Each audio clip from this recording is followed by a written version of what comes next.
কি রে বাবলি, কি হয়েছে তোর? সকাল থেকে চুপ করে আছিস কেন?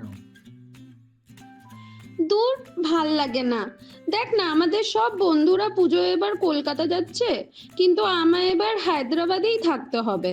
বাবা ছুটি পাইনি রে। এ বাবা, এতে মন খারাপের কি আছে? আরোহণ আছে তো। কেন কেন? কি হচ্ছে এবার আরোহণে? আরোহণে এবার অনেক কিছু হচ্ছে। আনন্দ মেলা, নাচ গান, নাটক, তার সাথে সাথে কলকাতা থেকে অনেক আর্টিস্টও আসছে। আর এর সাথে নানা রকমের খাওয়া দাওয়া তো লেগেই থাকবে। ওমা তাই?